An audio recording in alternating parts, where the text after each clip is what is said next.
ವಿಶೇಷ ಏನಪ್ಪ ಅಂತಂದರೆ ಮೈಸೂರು ಕೊಡಗು ಲೋಕಸಭಾ ಕ್ಷೇತ್ರ ಒಂದು ಅಚ್ಚರಿಯ ರೀತಿಯಲ್ಲಿ ಅಭ್ಯರ್ಥಿ ಆಯ್ಕೆಯಾಗಿ ಬಂದರು ಭಾರತೀಯ ಜನತಾ ಪಾರ್ಟಿಗೆ.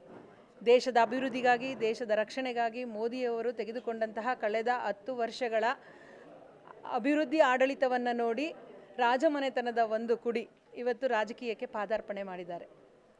ಇದು ಮೈಸೂರು ಮತ್ತು ಕೊಡಗು ಜನರಿಗೆ ಹೆಮ್ಮೆಯ ವಿಷಯ, ಸಂತೋಷದ ವಿಷಯ ಮತ್ತು ಒಂದು ಜವಾಬ್ದಾರಿಯ ವಿಷಯ ಕೂಡ ಆಗಿದೆ. ಮೈಸೂರು ಮತ್ತು ಕೊಡಗು ಲೋಕಸಭಾ ಕ್ಷೇತ್ರದಲ್ಲಿ ಹೆಚ್ಚು ಮಹಿಳೆಯರೇ ಮತದಾರರು ಇರುವುದರಿಂದ ಫಲಿತಾಂಶವನ್ನು ನಿರ್ಧರಿಸುವ ಹಕ್ಕು ಇರುವುದು ಮಹಿಳೆಯರಿಗೆ ಮಾತ್ರ. ಈ ಉದ್ದೇಶವನ್ನು ನಾವು ಎಲ್ಲ ಮಹಿಳೆಯರ ಬಾಯಲ್ಲೂ ಕೂಡ ಮನದಲ್ಲೂ ಕೂಡ ನಾವು ತಿಳ್ಕೊಂಡಿದ್ದೀವಿ. ಒಂದು ವಿಶೇಷ ಏನಂದರೆ ಇದು ಭಾಗ 1 ಆದರೆ ಮಹಿಳೆಯರದು. ಈ ಚಾಮುಂಡಿ ಬೆಟ್ಟ ನಾಡದೇವತೆ ಇಡೀ ರಾಜ್ಯವನ್ನು ಕಾಪಾಡ್ತಾರೆ, ಇಡೀ ದೇಶವನ್ನು ಕಾಪಾಡ್ತಾರೆ ಅನ್ನುವ ನಂಬಿಕೆ ರಾಜ ಮಹಾರಾಜರಿಗಿತ್ತು. ಆ ರಾಜ ಮಹಾರಾಜರು ದೇಶದ ಅಭಿವೃದ್ಧಿಗಾಗಿ ಮಳೆ ಸುರಿಸಲಿ, ಅವರ ರಾಜ್ಯದ ಉಳಿವಿಗಾಗಿ ಮಳೆ ಬೆಳೆ ಕಾಪಾಡಿಕೊಳ್ಳಲು ದೇವಿಯ ಮೊರೆ ಹೋಗುತ್ತಿದ್ದರು. ಇವತ್ತು ಅವರ ವಂಶಸ್ಥರ ಮಗ ಶ್ರೀ ಯದುವೀರ್ ಕೃಷ್ಣದತ್ತ ಚಾಮರಾಜ ಒಡೆಯರ್ ಅಭ್ಯರ್ಥಿಯಾಗಿ ಕಣಕ್ಕಿಳಿದಿರುವುದು ನಮಗೆಲ್ಲ ಒಂಥರ ಖುಷಿ ತರುವ ವಿಷಯ ಆಗಿದೆ. ಆದ್ದರಿಂದ ಅವರ ಗೆಲುವಿಗಾಗಿ ನಾವೆಲ್ಲರೂ ಓಟ್ ಹಾಕ್ತಾ ಇದ್ದೀವಿ, ಜನ ನಮ್ಮ ಜೊತೆಗೆ ಬರ್ತಾ ಇದ್ದಾರೆ.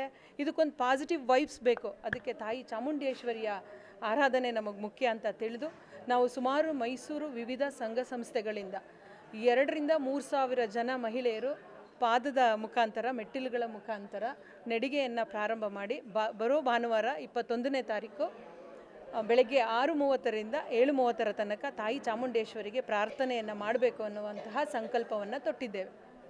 ಈ ಸಂಕಲ್ಪ ಯಾವುದಕ್ಕಾಗಿ ನಾವು ಈ ಪರಂಪರೆ ಉಳಿಸಿಕೊಟ್ಟಂತಹ, ಈ ರಾಜ ಪರಂಪರೆ ಉಳಿಸಿಕೊಟ್ಟಂತಹ ಅಭಿವೃದ್ಧಿಯ ಆಡಳಿತವನ್ನು, ಆ ಜವಾಬ್ದಾರಿಯನ್ನು ಇವತ್ತು ಕೊಟ್ಟಿರುವ ಅವಕಾಶಕ್ಕೆ ನಾವು ಕೃತಜ್ಞತೆಯನ್ನು ಸಲ್ಲಿಸಲು, ಮಹಾರಾಜನನ್ನು ಗೆಲ್ಲಿಸಲು, ಯದುವೀರವನ್ನು ಗೆಲ್ಲಿಸಲು, ಚಾಮುಂಡಿ ಬೆಟ್ಟಕ್ಕೆ ನಡಿಗೆ ವಿಜಯದ ನೆಡೆಗೆ ಎನ್ನುವ ಒಂದು ವಿಷಯವನ್ನಿಟ್ಟುಕೊಂಡು ನಾವು ಚಾಮುಂಡೇಶ್ವರಿಯನ್ನು ಪ್ರಾರ್ಥನೆ ಮಾಡ್ತಾ ಇದ್ದೇವೆ.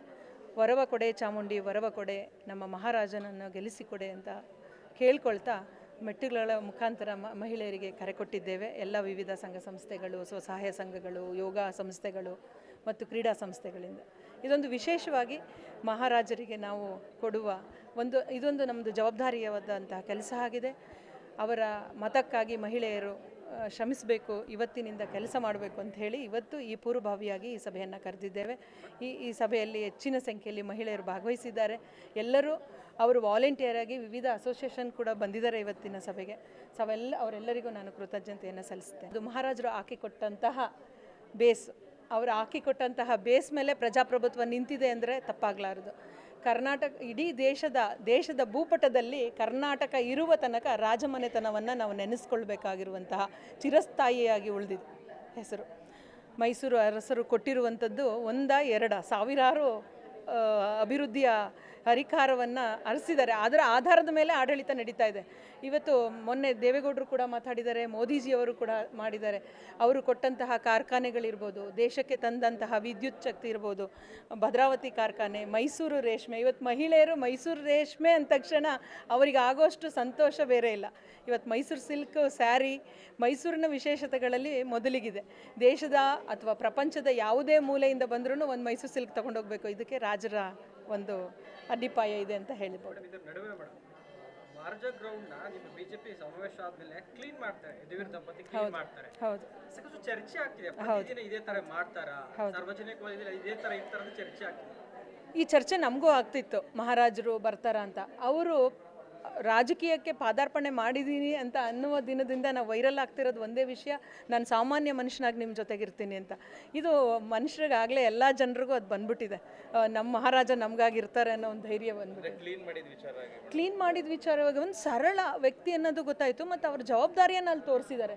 ಗಂಡ ಹೆಂಡತಿ ಇಬ್ಬರು ಬಂದು ಅಲ್ಲಿ ಮಾಡಿದ್ದು ಚುನಾವಣೆ ಗಿಮಿಕ್ ಅಂತ ಎಲ್ಲರೂ ಹೇಳ್ತಾರೆ. ಕಾಂಗ್ರೆಸ್ ಅವರು ಅದು ಹೇಳೋದ್ರಲ್ಲಿ ಹೌದು, ನಮ್ಮ ಮೋದಿಜಿಯವರ ಸ್ವಚ್ಛ ಭಾರತ ಕಲ್ಪನೆನ ಅವರ ಮುಖಾಂತರ ತೋರಿಸಿದ್ರಲ್ಲ, ಅದು ಎಲ್ಲರೂ ಮಾಡಿದ್ದಾರೆ. ಮೋದಿಜಿಯವರು ಕೂಡ ಅದನ್ನು ಕನಸ್ಕೊಂಡಿದ್ರು, ಅದನ್ನು ಮಹಾರಾಜರು ಕೂಡ ಈ ಭಾಗಕ್ಕೆ ಮಹಾರಾಜರದ ಒಬ್ಬ ಕುಡಿ ಬಂದಲ್ಲ ಅನ್ನೋದು ಕೂಡ ದೇಶಕ್ಕೂ ಕೂಡ ಒಂದು ವಿಶೇಷ ಸುದ್ದಿಯಾಗಿದೆ.